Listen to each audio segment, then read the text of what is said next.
Thank you. It's my pleasure to be here today in this nice environment and talk to you about the subject on which I got interested first time 22 years ago, the technological singularity. I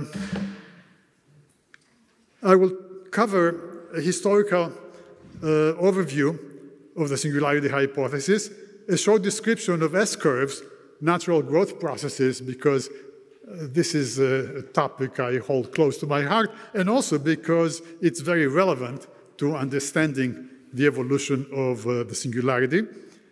A few words about entropy and complexity, always in connection to the singularity concept. Then I will quantify and forecast the evolution of complexity and change in our lives. And finally, where we stand today.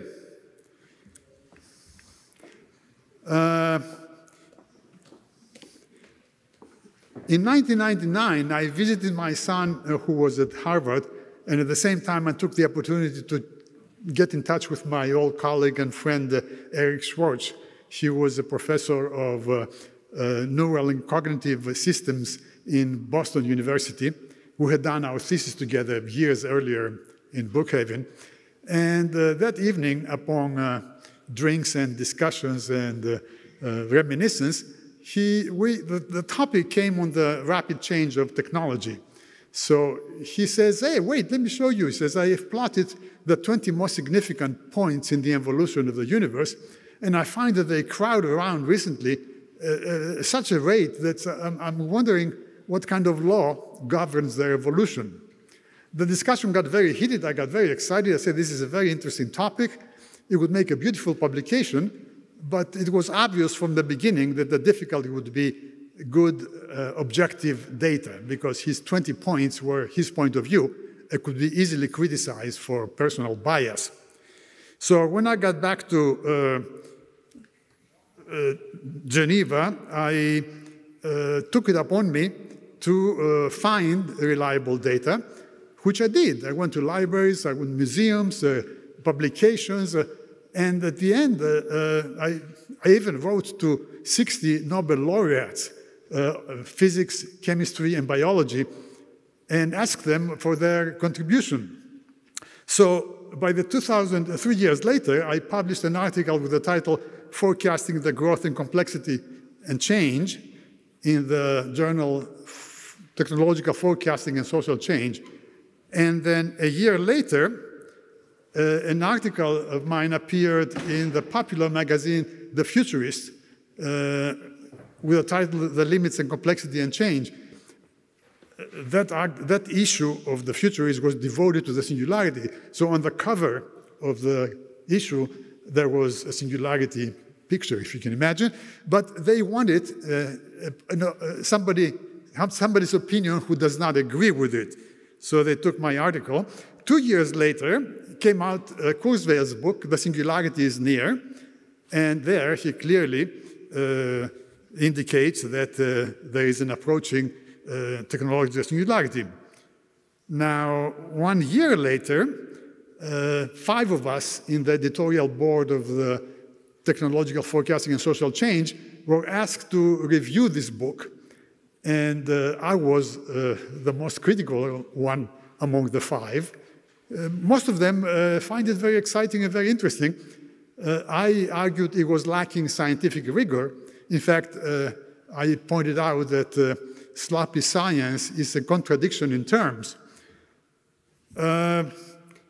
6 years later, they asked me to publish a chapter, contribute a chapter in a book with the title Singularity Hypothesis, a book very enthusiastic about this idea of the singularity.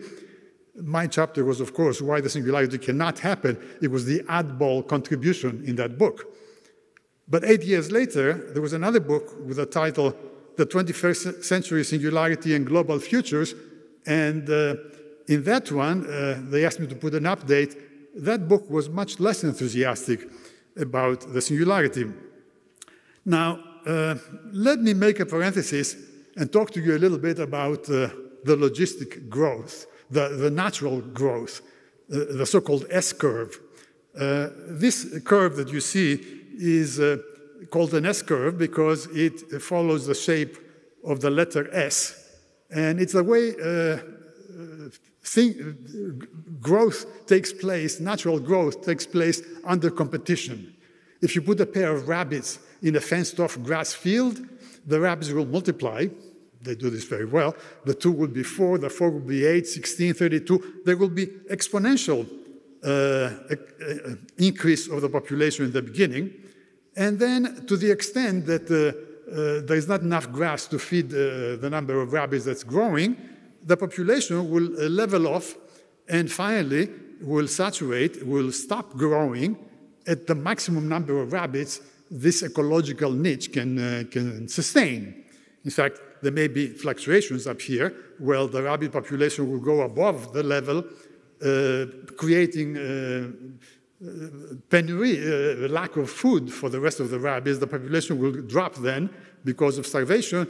It will give a chance for the grass to grow, and then the rabbit population will grow again. So there may be oscillations around this finite level, which is a homeostatic level at the capacity of the ecological niche.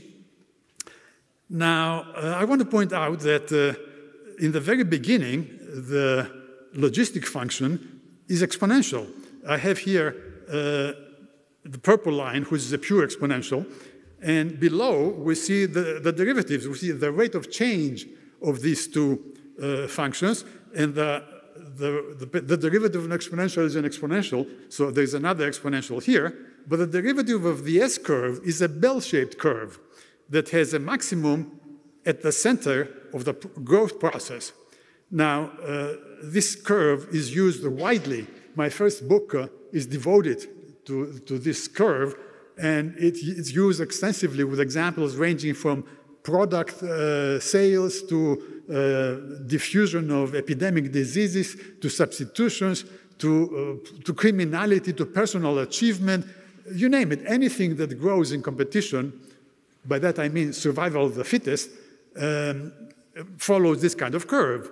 In fact, the idea of competition can be abstracted to the level of diseases competing between them for patients, or criminals competing between them for victims, or even more abstraction, accidents are competing between them, and the best fit accident will be realized first.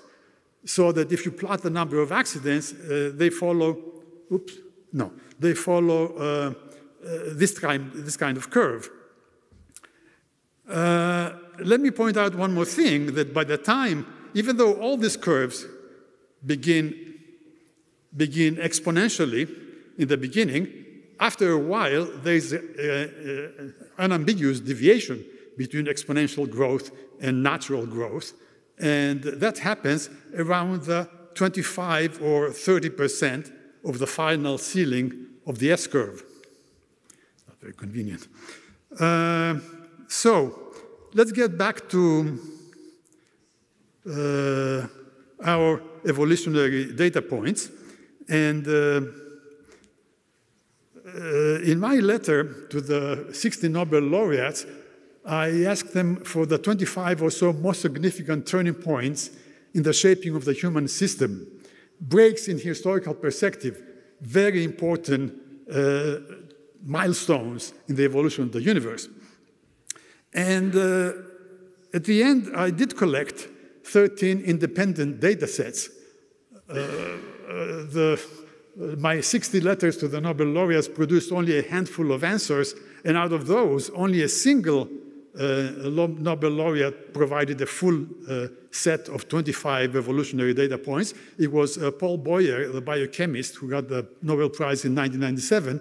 In fact, he volunteered 2 future milestones that I will talk about later on. But other such events were major events in the universe's history. An article published in Scientific American by 2 physicists, the cosmic calendar by Carl Sagan. Sagan has created a calendar where the 1st of January is the Big Bang and the 31st of December is today, and he filled it up with significant events. He has many. He has 47 of those. Encyclopedia Britannica had its own list of 16 such evolutionary breaks. The American Museum of Natural History had their own set of 20. Oh, there were other events like a symposium like this one, but much bigger, attended by 1,700 students and faculty and other members of the UCLA community on the title of Major Events in the History of Life. They came up with 18 such points. And at the end, I collected 302 total milestones, which I plot here in logarithmic horizontal scale,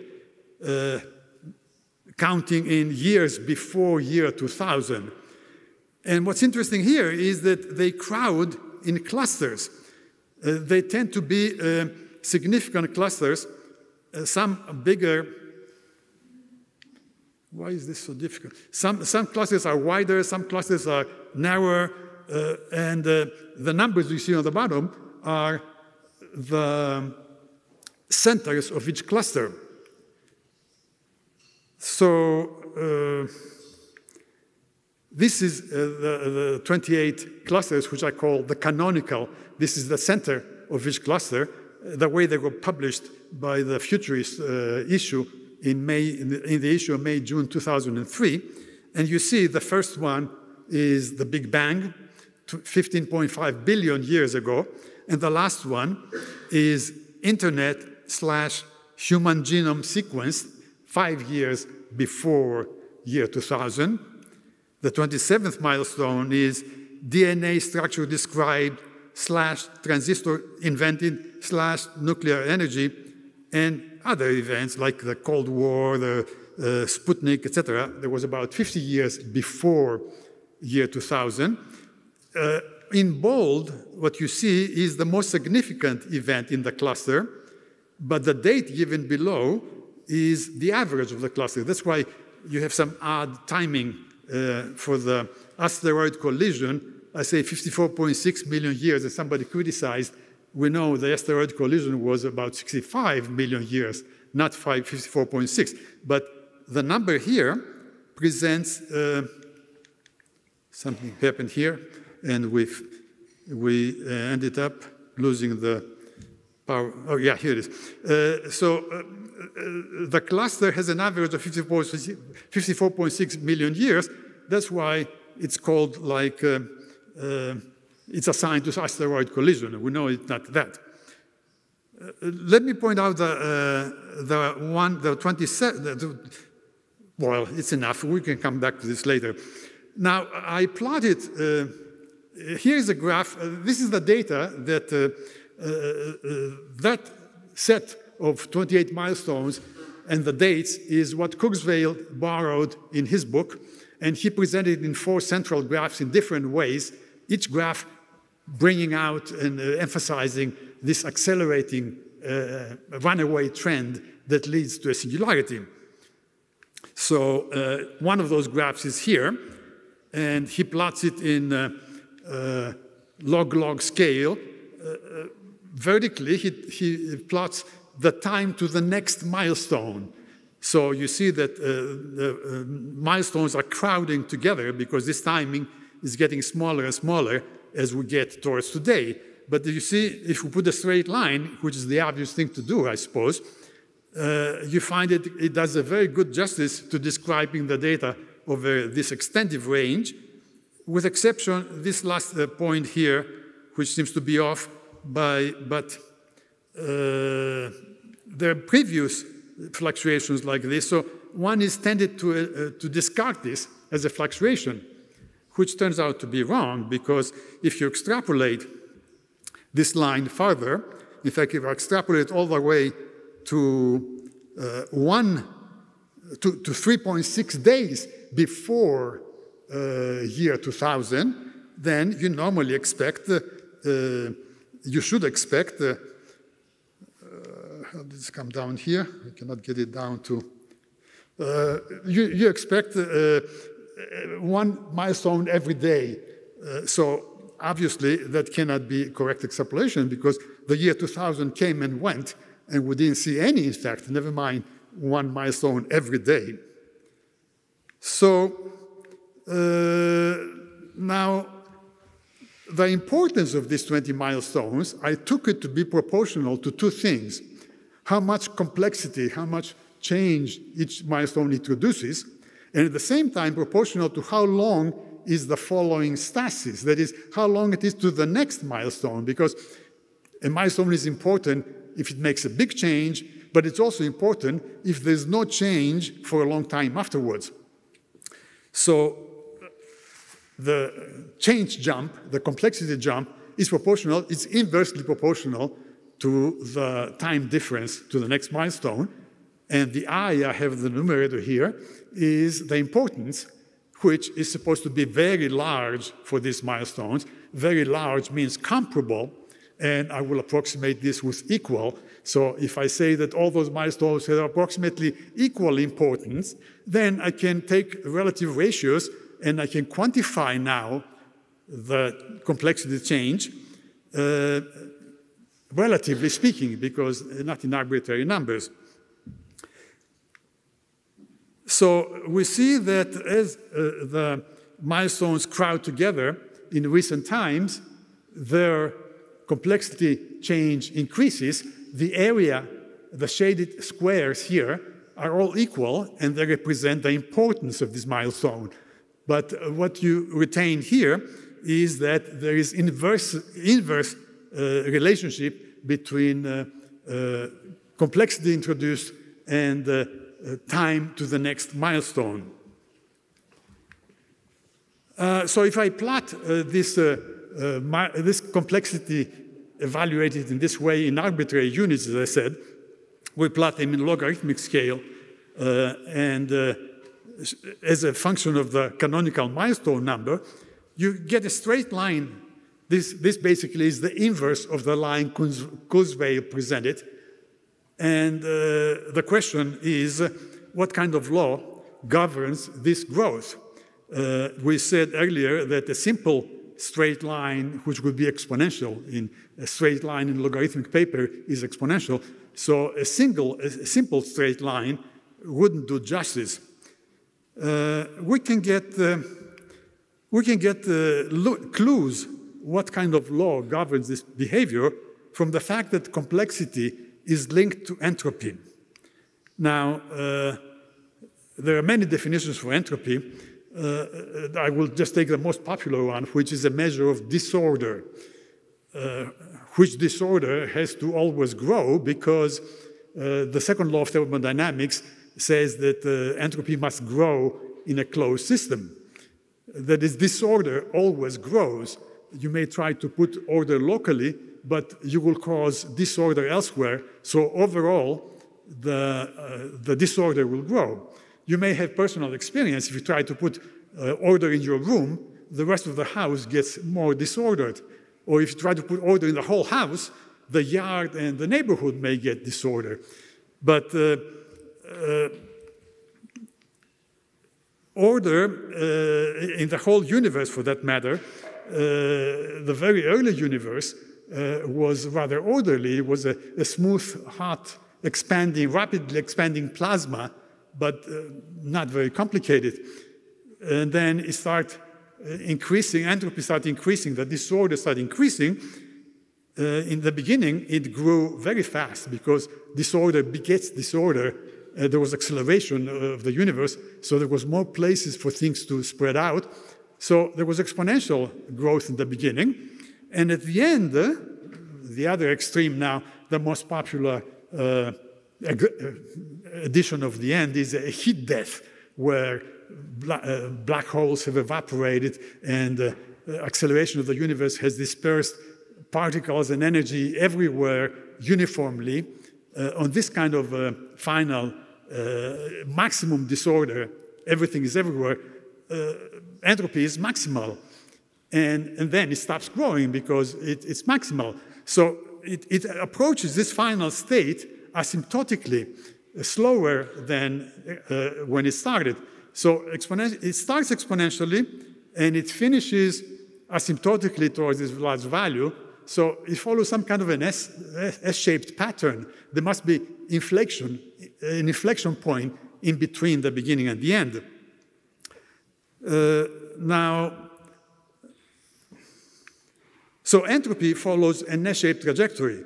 Now, complexity, in the most popular version of it, is how difficult it is to describe a state. In a naive image, how much an extraterrestrial will have to talk about back home to describe the human system fully. And complexity grows with disorder. The more the disorder, the more complex it is to describe it. In the very early universe, it was simple enough. In the very late, it's going to be again simple because it's all uniformly distributed everywhere. Even though there's maximum disorder, it's easy to describe.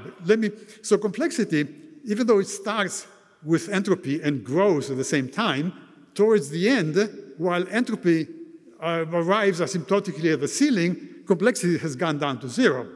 Take another example, which is easier to understand, the coffee and cream. Where you put cream on your coffee, and the cream sits on top, the coffee is on the bottom in the beginning. It's very simple. It's easy to describe. Entropy is low because it's order, and complexity is low because it's easy to describe. Now, at the very end, after you mix the coffee completely and the cream goes everywhere, and it's a uniform brown, beige color, the disorder is maximum, but it's very easy to describe. So complexity is again low. So you see, complexity follows a bell-shaped curve. No. So does the universe, as I said. It was early universe, low complexity entropy, late universe, high complexity, high entropy, low complexity. Visually, we have this kind of graphs. Entropy and complexity, they both grow in the beginning exponentially, and then entropy keeps increasing until it reaches the final ceiling, while complexity drops to a low level by the time we are at the end. And again, as I said, the maximum complexity is around the center of around the highest rate of growth of the entropy. So there is, we can establish a quantitative relationship between complexity and entropy via information. Now we can give let's say, there are many definitions for complexity as well. Somebody tabulated 31 definitions for complexity. But if we take, for example, one of the most rigorous definitions in information theory, Shannon's information theory, we have definition for entropy as the information content. By information content, I mean how much information can one expect to extract from a message. For example, if somebody tells you a living room is orderly, there is a certain amount of information content in that phrase. You understand that there is a sofa with cushions on it, there is a table with chairs, there's a television, not much. It's limited. The information is limited, the information content. But if somebody tells you the living room is utterly disordered, then it could be that the chairs are thrown around, the pillows are on the table, there are dirty dishes, there's a second television set upside down. Anything is possible. In fact, if they tell you the more disorderly the living room, the greater the information content, the more possibilities that it can be found itself in. If we take the example of the universe, the very early universe was orderly, the information content was low. The very end of the universe is maximal information because all particles are everywhere. If you keep track of the position and the velocity of each particle in there, is a tremendous amount of information. Now, complexity can be defined as, in this informational concept, framework, as the capacity to incorporate information at a given time. Complexity increases with entropy. So in the very beginning, of the universe, information was low, the information content was low, and the capacity to incorporate information was growing as the disorder and the entropy grew. But at the final end, well, the point is, we talked about this already. Let me just say that from these two definitions, it follows that entropy is the accumulation of complexity, because the information content can only increase to the extent that there is capacity to incorporate more information. At the very end, where entropy is at the ceiling, there's maximum information because everything is everywhere. There can be no more new information incorporated. So complexity is at zero. So as I say, it follows that entropy its accumulation of complexity, which in mathematical jargon translates to entropy is the integral of complexity, or inversely, that complexity is the derivative of entropy. Now, this kind of relationship holds rigorously because of the two definitions here. Obviously, for information content to increase, there must be capacity to incorporate more information at that given time, and vice versa. So, but this definition, this relationship, I believe can be held in other cases. As I say, there are many definitions of entropy, there are many definitions of complexity, so the relationship is not going to be exact or rigorous in all cases. But intuitively, I think it can be very useful to think of complexity as a derivative of entropy. For example, just the fact that complexity is maximum when entropy grows fastest. I'm sure that is true for most of the definitions we have so far. To my knowledge, this is the first time such a relationship between entropy and complexity is put forward and publicized. Therefore, okay, we skip that. We can go to what I call the primordial S-curve. That is, we accumulate the complexity of the 28 milestones as I calculated, always in arbitrary units. Here the scale is arbitrary vertically. And we fit an S-curve. The thick gray line is an S-curve fit, and the thin black line is an exponential fit. In the graph below, I show you the same data with the logarithmic vertical scale, which makes you appreciate how good the fit describes the data all the way to the beginning. But now I want to point out that technology here is, I want to point out that by the time we get to the 28th milestone, which is the red line, the vertical red line, the difference between logistic fit, the S-curve, and the exponential fit is rather significant. And this gets even more significant in the next graph, where I plot the rate of change for these things. In other words, the complexity. So the rate of change goes over a bell-shaped curve. Again, below you see the same data in a logarithmic vertical scale. And above, you see in linear.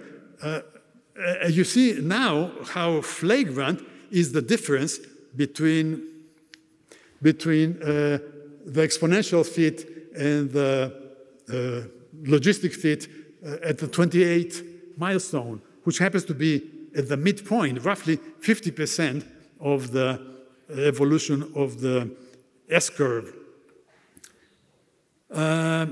Because we calculated complexity here in arbitrary units as proportional to inverse to the distance to the next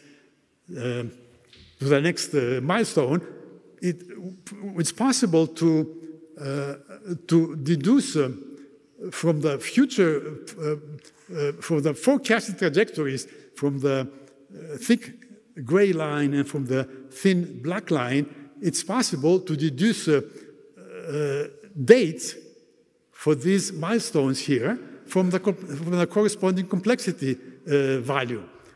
by the relationship complexity is proportional to inverse of the time to the next one. So if I do this, I find this table where we have forecasts for the next several milestones by the two methods, that is by the S-curve, the logistic fit method, and by the exponential fit, which is what the singularitarians adhere to. So if you see here, the logistic fit says that the next milestone, the 29th, should be around 2033, the one after that 2078, and then they get farther and farther apart, while at the same time, the exponential fit says the next milestone should be 2009, the one after that 2015, and by 2021, we should have seen 5 such milestones, and we haven't seen any. So at this point, let me bring one more issue, which is an odd, curious, interesting phenomenon, the baby boom. The baby boom is not a well-understood process. The popular explanation that soldiers get back from the war and indulge in making babies is naive and is not correct. I have here the data of annual live births per 1,000 population in America, and they have been declining throughout the 20th century in a natural process because it was described well by an upside-down S-curve there. You see, the purple line describes well the decline, except for this bump. This bump here, which I can isolate by subtracting the purple line from the data points. You see here on the lower curve, it's a well-described natural growth process by itself because it's described by a bell-shaped curve, which is the life cycle of an S-curve. And I point out here, that it begins in the mid-30s and it ends in the early 70s. So no connection to the Second World War and the soldiers coming back. If I take the average lifespan of 80 years, this kind of birth cycle of the baby boomers corresponds to this kind of death cycle of these people, and the span between them sits on top, exactly on top of the complexity S-curve. We see here delimited with the red lines the beginning and the end of the baby boomers, and you see it's the only people that will ever experience 3 milestones in their lifetime, and complexity and change at the maximum level. As if for some cosmic reason, more people should benefit of this unique situation of maximum change in our lives. In conclusions, I would like to say that we are experiencing the world in its most complex state. We can expect the beginning of a slowdown on the amount of complexity and change in our lives, instead of expecting a technological singularity where machines will take over and will become second-class citizens to the machine masters. It's not reasonable to expect a technological singularity. The next couple of milestones could well be around 2033, as estimated by the S-curve fit, or the second one by 2078. The question is, what could those milestones consist of? Let me go back to Paul Boyer, the Nobel Physics laureate, who volunteered. He volunteered 2 such future milestones. He said the first, he didn't give dates, but he said the first one could be human activities devastate species and the environment. And the second one, humans disappear and geological forces and evolution continue. This is rather heavy, but I would say that my estimate for the next milestone of 2033, for the first one, makes sense to me, and I wouldn't be surprised if many bona fide scientists would agree more easily with this milestone and my time estimate than they would agree with the technological singularity coming around the corner. But we don't have to be that pessimistic. Why not, as an alternative, consider the next milestones to be something like the first one, around 2033, a cluster of achievements in artificial intelligence, robotics, nanotechnology, bioengineering, man or woman on Mars, etc. If I understand well, NASA has plans to put a human on Mars by mid-30s.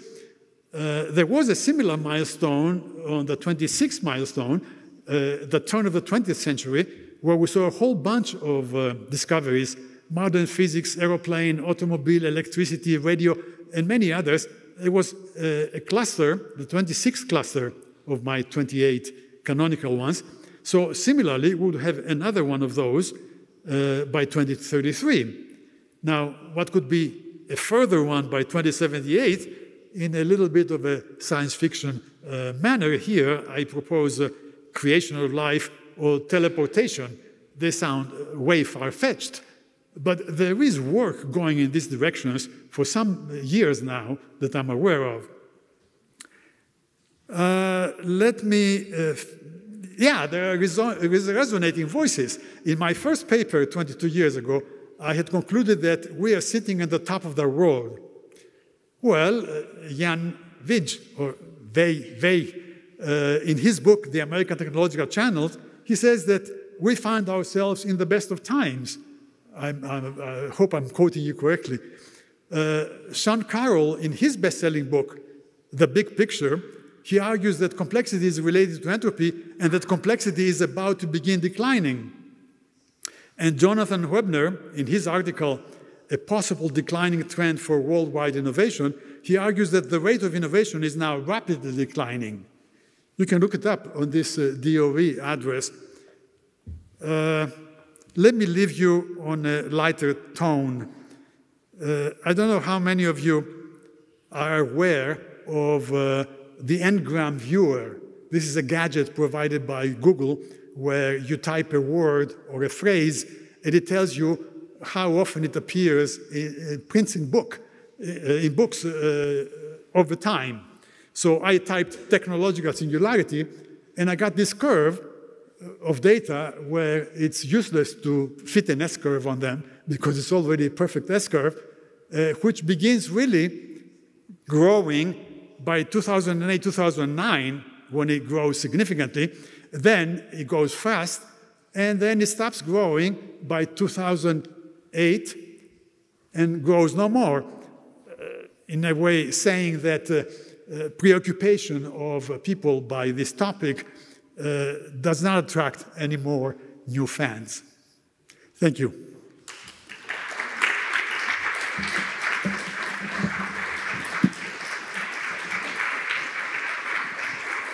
you like to sit down for the questions, please? Thank you very much, Professor Modis. Now we have some time for questions. So please raise your hand and our volunteers will find you.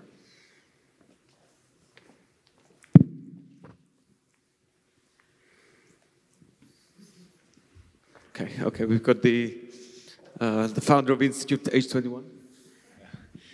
Thank you for this wonderful talk. I think it's an amazing view, and I very much agree with the definition. I think it's a view from global cosmic evolutions in a sense.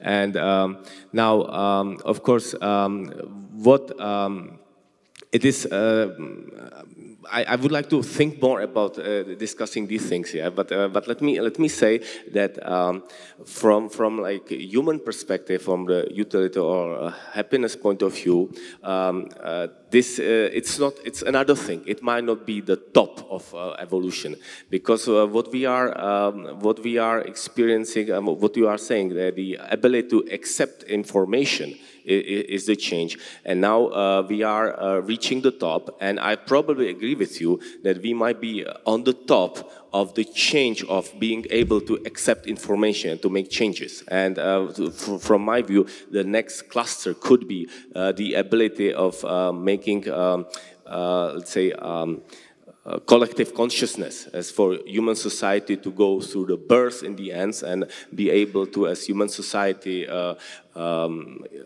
connect the collective consciousness and make this big jump in evolution.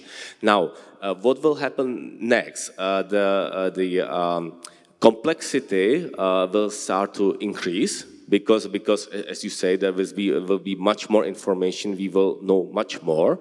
But that's another thing, comparing into the utility of life. So to me, the way I see it, and it's no contradiction, to me, what might be expecting us is what I call social singularity in the terms of the utility of human existence. That's the optimistic view, and maybe it's I don't know how you call it, not cluster, but a jump, or you said it in 3378. The term was I forgot the term. Anyway, the big change. So there are two views on this topic. The one is the cosmic view, which I completely agree as presented, and the other one could be the, let's say, local, the human point of view, wherein from the point of view of our lives, we might be experiencing soon like a dramatic change in that, in the positive scenario. That's my view. You mean there will be, our life will be shaped into something significantly different, so it will be worth mentioning as a turning point in the evolution of humans. Exactly. So this will be a big jump in our lives from the cosmic perspective. The complexity will start to decrease. I agree that it's probably decreasing, but from our human point of view, that will be the big change. Would you put it around 2033 or around 2078? Indeed, I put it around 2021 to starting exactly this year, and yes, 2033 would be like this breakthrough. Yes, I would expect that. Yeah. Well, I'm looking forward to your talk. My talk is a different topic, but I really like it. I see, okay.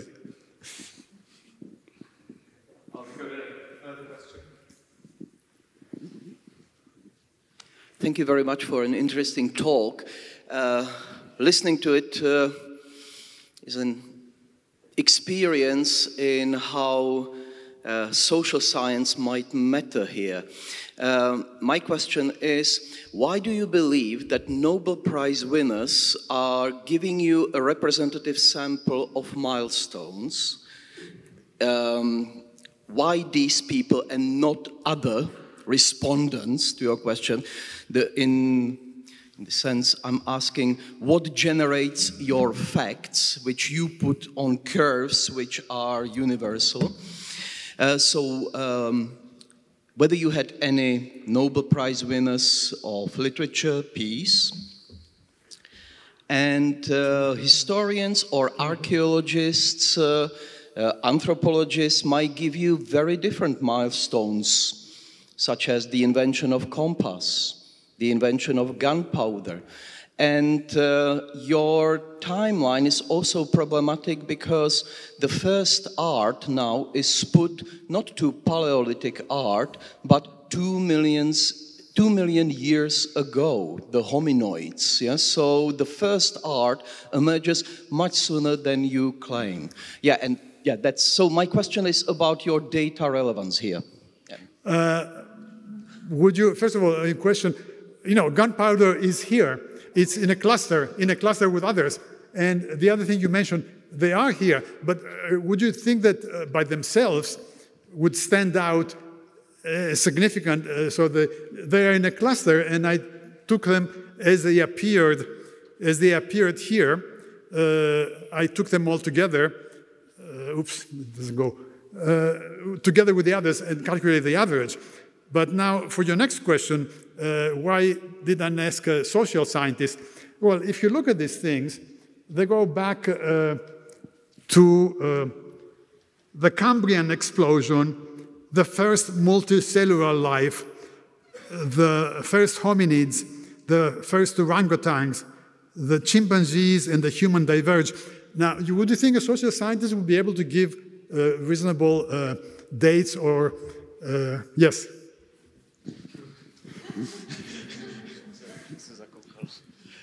Yeah, thanks very much. My question was actually targeting the relevance of your data, because evolution, as we know, comes from biological science and social sciences, Darwin meeting Spencer.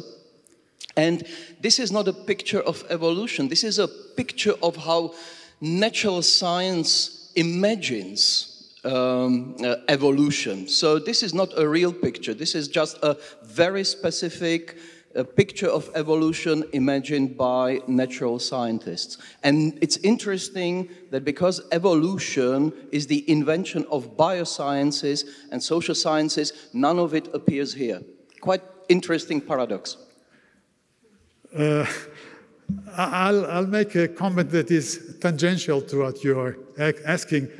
This is obviously an anthropic point of view, because we're not taking into account what's happening in other planets, in other universes, in other humans, in other societies.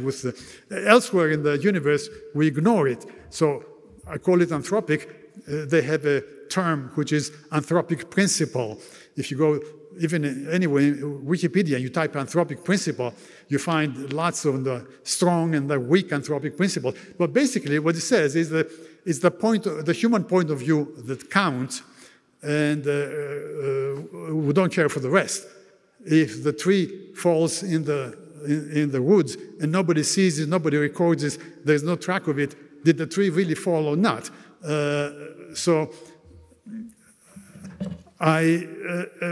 It's only from the human point of view, and I agree with you that it's biased towards a scientific point of view, mostly because of the range I cover. But some of these events, Natural History Museum events, didn't go back to the Big Bang. They start much later. But this kind of graph, no, we're here. This kind of graph here, even the one Kurzweil put, where is it? Come on, no, this one. This one. If you drop the first point or the second point or the third point, in fact, I have started fitting from the day of life, not before, only from the appearance of life. You don't get a curve very different from if you include the rest few points. So the conclusion wouldn't be dramatically different. In fact, there you would have a corroboration from the fact that the solar system is about the sun is about 5.5 billion years old, and he has another 5 or so ahead of him. So it's midlife. So the fact that I ended up finding us in the middle of evolution corroborates with the lifetime of the sun. So I can drop the first few points, and still the result wouldn't change significantly. Now, going as far as to inviting literary and other scientists, social scientists, to make similar data points could be very interesting. In fact, they would cover only the very end, okay? Because I don't think you can do this easily by the time of Christ or by the time of the ancient Greeks. You may be able to do something around the ancient Greeks, but before that, so in Sagan's calendar, that falls in the last square of the 12 monthly dates. Thank you for the question. Good question. Okay, do we have any other questions? All right. Oh.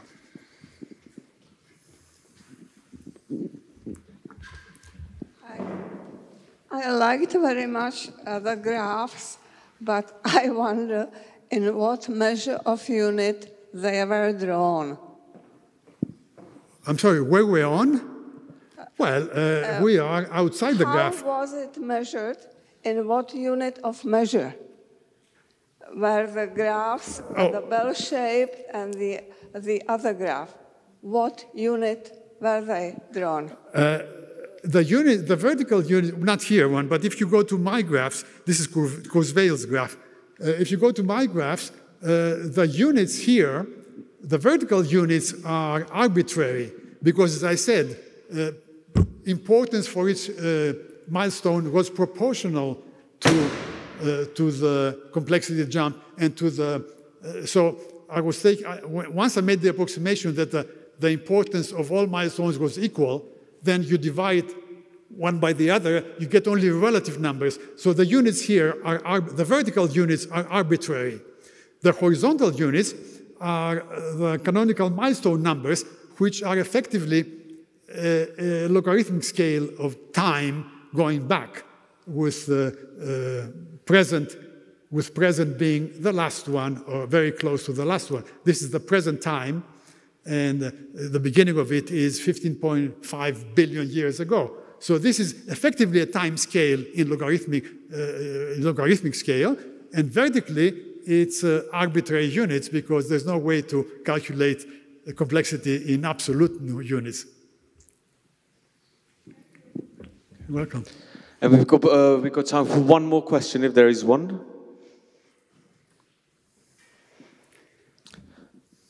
Okay, I would have a question, if that's okay. I was just wondering about, you said that the exponential theory of technological singularity would predict, a turning point almost every other day by 2020 or something along those lines. Would it be possible, and this is just a sort of heretical question, that there are actually fairly significant turning points which we are not noticing because there's just so much flood underneath, and we're just drowned in the informational noise that's all around us nowadays? Conceivably, yes, that's true. I base on the previous milestones, and if we go to the 28th one, it was internet, genome sequence, the human genome sequence. Now, both the importance of internet was appreciated almost instantly.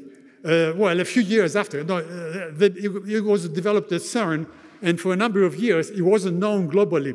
But within 5 or 10 years, people became aware of internet as very important. And so was the human sequence. The importance of that was appreciated even before it was established. That's why people were looking for it. Go one before that, the nuclear energy, the importance of nuclear energy was well ahead of its discovery. People kept trying to get it because they knew it was important. So experience shows that importance and awareness, they're not so far off. In other words, if we had by now, unless it's starting today, if it was 5 years ago, we should have signs that something is cooking very important. And I don't find anything comparably important to these events I just mentioned. It could be that it's there and it will show up. Well, once again, many thanks to Professor Modis, and please give him a round of applause. Thank you. Thank you.